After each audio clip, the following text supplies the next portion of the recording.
Assalamualaikum warahmatullahi wabarakatuh. Selamat datang kembali di pembelajaran pendidikan agama Islam kelas 8. Pada pertemuan yang lalu kita sudah membahas tentang bahaya miras ya. Dan dari beberapa hal dari Google Form yang sudah saya sampaikan, ternyata kalian cukup antusias dan bahkan banyak pertanyaan, sehingga saya khusus membuatkan videonya yang khusus untuk membahas pertanyaan-pertanyaan yang sudah kalian sampaikan, yang linknya saya cantumkan di kolom deskripsi video kali ini. Silahkan nanti bisa kalian cek di video tersebut, disimak. Mau disimak semuanya silahkan, atau mau di skip pilih yang kemarin saya tanyakan silahkan. Sana ada cukup panjang durasinya karena banyaknya pertanyaan yang bagus-bagus juga.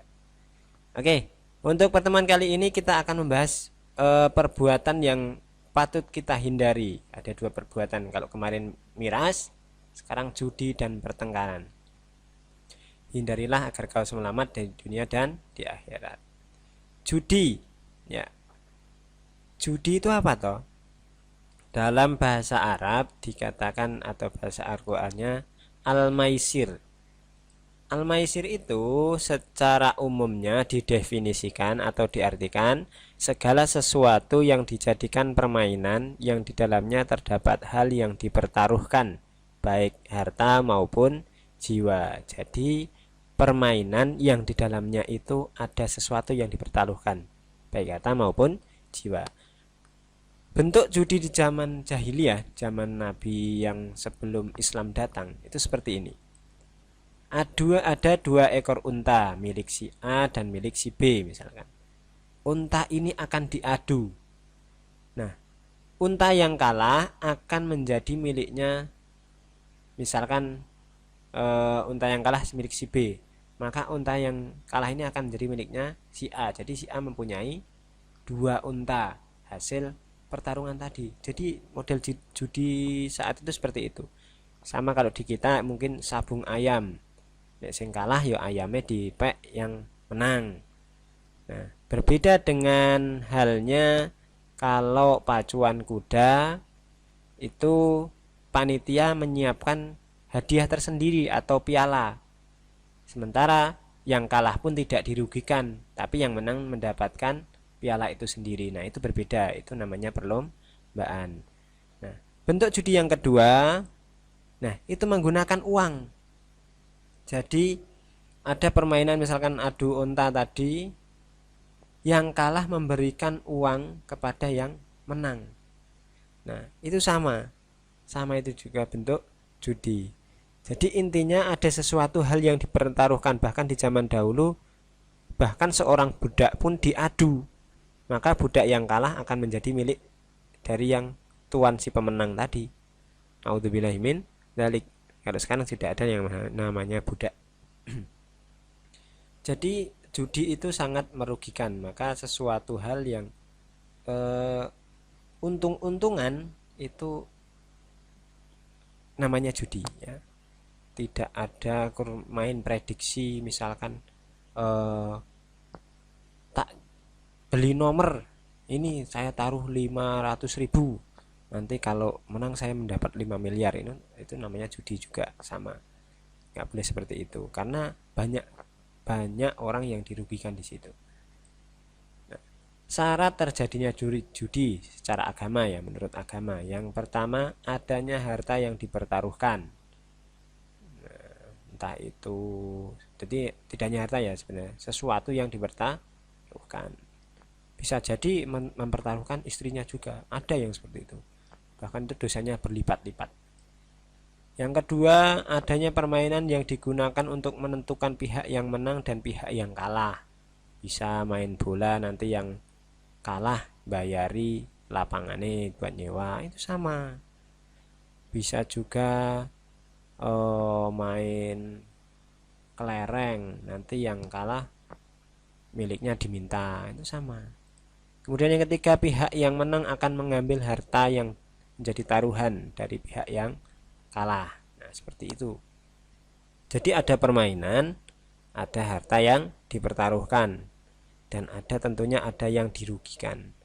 Maka dari itu karena banyaknya kedzaliman di sini, maka Allah melarang yang namanya perjudian.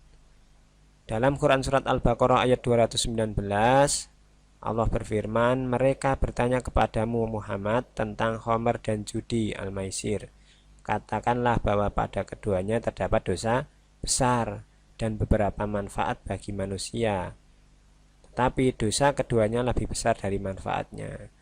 Jadi memang ada manfaatnya, yang menang dapat untung, itu manfaatnya, tapi ruginya lebih besar. Yang kalah bisa jadi nanti berusaha untuk mencurangi yang menang, bisa mungkin di jalan dicegat, kemudian dibunuh dan lain sebagainya. Bahkan karena sangat berbahayanya judi, sangat jeleknya judi, Rasulullah pernah bersabda, barang siapa berkata kepada saudaranya, marilah kita bermain judi, maka hendaklah dia bersedekah.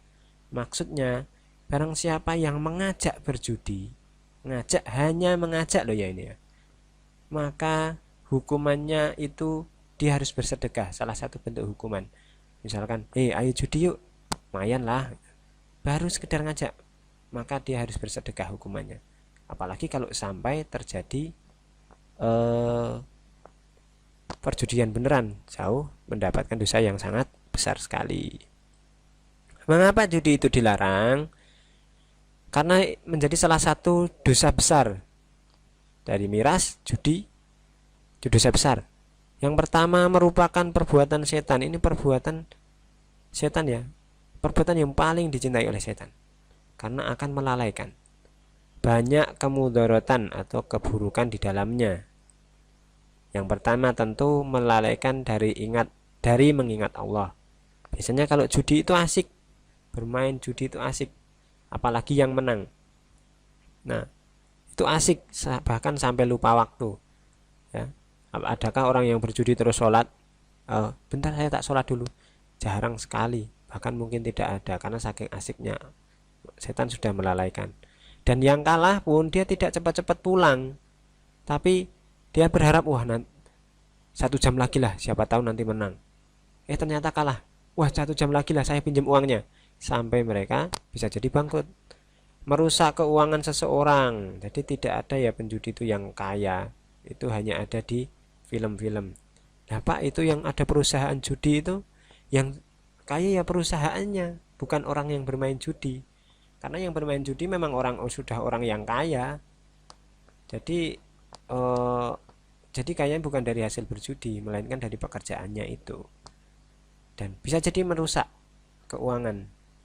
Setelah merusak keuangan, akan terjadi rusak rumah tangga, yang harusnya bisa untuk beli susu anaknya digunakan untuk berjudi, akhirnya anaknya tidak punya susu, nanti istrinya marah-marah, nafkahnya tidak terpenuhi dan lain sebagainya. Pertengkaran, entah pertengkaran di keluarga maupun pertengkaran sesama penjudi. Ya, nanti kalau ada yang ketahuan curang, bisa jadi dalam bahasa Jawanya gelut lah, ya. Kamu curang, kamu curang. Nah, seperti itu. Bahkan bisa terjadi sampai pada pembunuhan. Ini terjadi pada mafia-mafia ya, atau penjudi besar. Biasanya kalau ada yang menang, gimana caranya dia dilenyapkan, seperti itu. Naudzubillah min dzalik. Nah, pada poin D ini salah satu menjadi faktor menjadi akibat ya, akibat dari judi dan minuman keras yang akan kita bahas. Nah, pertengkaran ini merupakan salah satu akibat dari apabila kita minum minuman keras maupun berjudi. Tapi apakah mungkin tanpa miras dan judi bisa terjadi pertengkaran? Bisa jadi. Misalkan seperti ini, adanya ejekan. Kalau di kalian biasanya ejek-ejekan orang tua, ya. Akhirnya terjadilah emosi yang menjadi pertengkaran. Dan di mana orang yang melakukan pertengkaran itu apa yang akan didapatkannya? Ternyata pertengkaran akan mendatangkan laknat dari Allah Subhanahu wa ta'ala. Jadi begitu. Misalkan begini, ada si A ini orangnya kalem, tenang, santai, pendiam misalkan. tiba-tiba ada si B yang orangnya itu banyak omong, suka mengejek. Nah, si B ini yang namanya si pemulai pertengkaran, yang mulai pertengkaran. Si B ini kalau yang memulai pertengkaran, dia akan mendapat laknat. Sejak dia mulai mengatakan sesuatu yang mengejek, itu sudah mendapatkan laknat dari Allah. Laknat itu seperti apa? Bisa jadi nanti dalam bentuk yang lain ya. Laknat itu nanti bakal dibalas sesuatu yang buruk. Nah,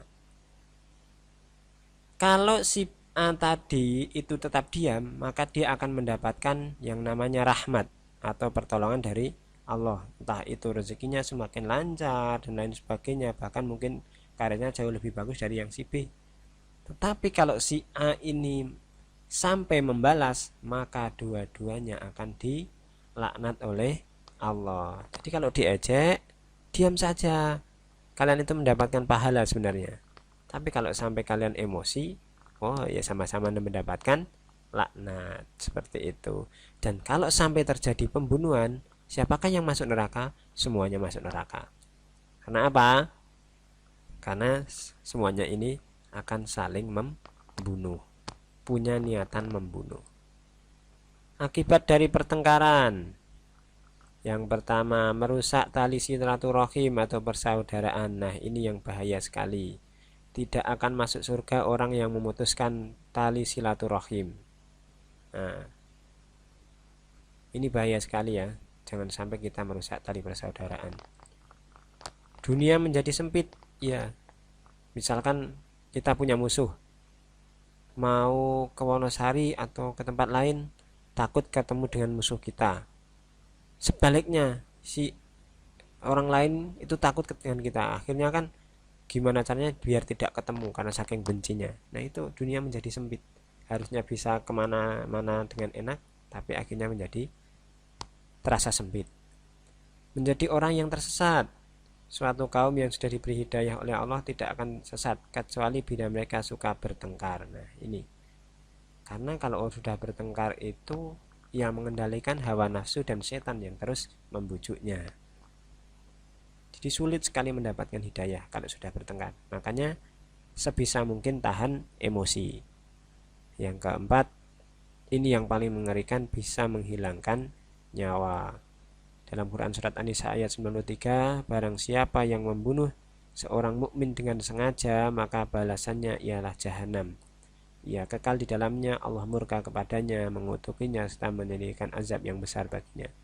Jadi kalau seorang itu membunuh orang yang beriman kepada Allah, maka balasannya neraka jahanam. Jangan sampai kalian bertengkar saja baru sudah mendapatkan laknat, apalagi kalau sampai terjadi menghilangkan nyawa. Itu jelas jahanam ya, dosa besar. Bagaimana dengan yang misalkan ada perampok kemudian membela diri, itu malah syahid. Kalau mati syahid, kalau menang pahalanya besar. Nah, karena membela diri, membela harta dan jiwa itu boleh. Cuman di negara kita bahkan ada yang pernah membunuh begal, itu malah dipenjara. Tapi kemarin ya alhamdulillah dibebaskan ya, karena memang tujuannya tidak untuk membunuh, tapi membela dirinya. Ya, jadi itu ya. Yang pertama kemarin kita membahas miras. Hindarilah sebisa mungkin, jangan sampai punya keinginan mencicipi, karena miras itu induknya dari segala perbuatan dosa. Kemudian judi di dalamnya biasanya juga ada mirasnya, bahkan bisa jadi pada pertengkaran sampai pembunuhan. Judi intinya nggak ada orang yang berjudi itu kaya raya, nggak ada ya. Kemudian yang terakhir, hindarilah sebuah pertengkaran. Ejek-ejekan hati-hati, karena Allah itu melaknat orang yang bertengkar. Oleh karena itu misalkan diejek, ya diamkan saja, santai saja, karena Allah itu sedang memberikan rahmatnya kepadamu. Terima kasih. Itu untuk pertemuan kita kali ini. Apabila ada pertanyaan silahkan tinggalkan di kolom komentar atau di dalam Google Form yang sudah saya siapkan. Ada kurang lebihnya mohon maaf. Wassalamualaikum warahmatullahi wabarakatuh.